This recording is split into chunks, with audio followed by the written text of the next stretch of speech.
Amados, bendiciones, que la paz de Dios esté con cada uno de ustedes, donde quiera que se encuentren. Gracias por estar en mi canal. Continúen dándole me gusta, compártalo, comente para que el logaritmo de YouTube recomiende los videos a más personas y que el mensaje llegue lo más lejos posible.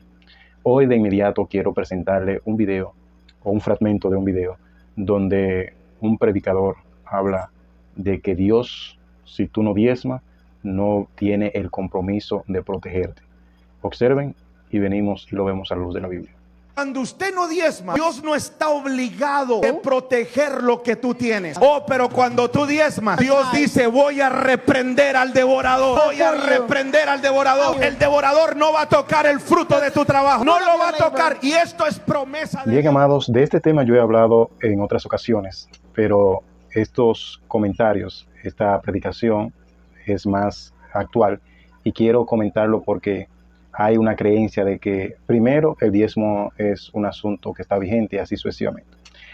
Él cita una porción que se encuentra en el libro de Malaquías, uno de los profetas menores, el libro de Malaquías en el capítulo 3, versículo 11. Pero para entender el versículo 11 hay que leer el 10. Y aquí el profeta, el escritor, está hablando sobre el diezmo. Vamos a leer el capítulo 3 de Malaquías en el versículo 10. Dice la palabra: traigan todos los diezmos al alfolí y haya alimento en mi casa. Y pruébenme ahora en esto, dice Jehová de los ejércitos, si no les abriré las ventanas de los cielos y derramaré sobre ustedes bendición hasta que sobreabunde. Vamos a explicar algo en este versículo. Miren, lo que no ha entendido el cristiano en la actualidad es que la Biblia no se escribió, las escrituras no se escribieron para un dominicano, las escrituras no se escribió para un mexicano, las escrituras no se escribió para el pueblo, ¿qué te digo?, brasileño, nada por el estilo, sino que las Sagradas Escrituras están dirigidas a un pueblo en específico, a una cultura en específico, pero que el plan de salvación, se le abrieron las puertas al plan de salvación y alcanzamos por gracia y misericordia tocar de este plan de salvación que era exclusivo para un solo pueblo, que era el pueblo de Israel. Y al pueblo de Israel se les hizo o se le dio varias promesas.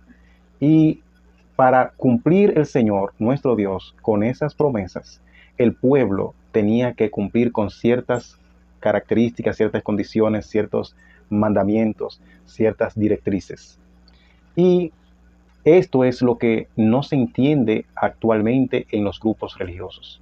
Miren, aquí en Malaquías, Malaquías le escribe al pueblo de Israel porque se había olvidado de lo que el Señor había hecho con ellos. Primero, que lo escogió como pueblo.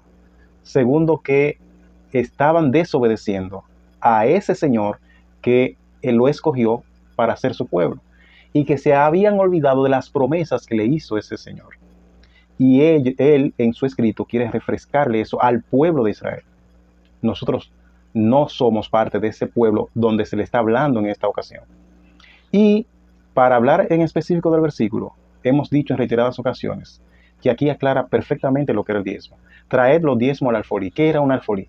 El alfolí era un almacén para, valga la redundancia, almacenar granos, específicamente granos, trigo, cebada, cosas semejantes.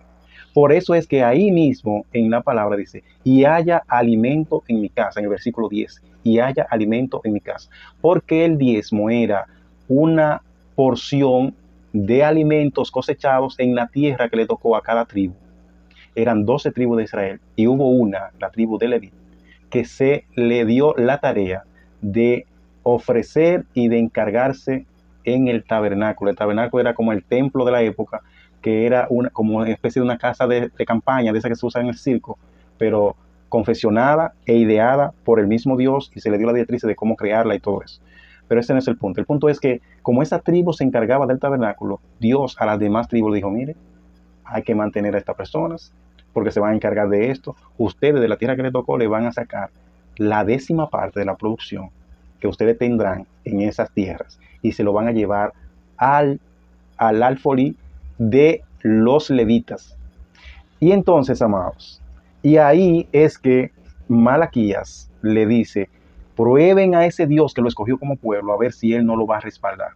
Eso no se lo está diciendo a nosotros. Y este señor, en ese mensaje, en ese sermón, trata de esto aplicárselo a la actualidad, a los hermanitos, a las hermanitas, y muy grotescamente dice que los diezmos es dinero que debe llevar el 10% de lo que usted gana, el 10% de lo que usted consigue y llevárselo a la iglesia, a Dios. Pero eso no es lo que dice la palabra, amados. Pero bien, y dice el versículo 11 que él cita, después de decir lo que dice el versículo 10, dice, reprenderé también por ustedes al devorador, y no les destruirá el fruto de la tierra, ni su vid, es decir, ni su uva en el campo, será estéril, dice Jehová de los ejércitos. Miren que vuelve a evidenciar este versículo que se trata de fruto de la tierra.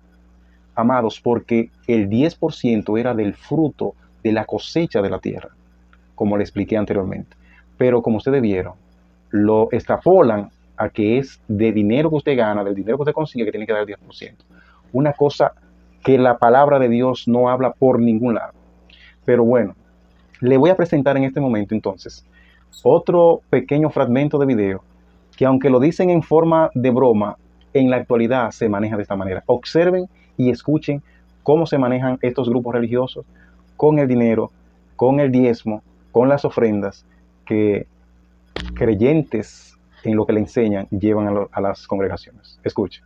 Yo acabo de predicar y estoy viendo que me están saludando mucha gente, pero no me entregan el sobre. ¿Cómo yo empujo ese sobre? Pastor, ¿y entonces cómo va la iglesia?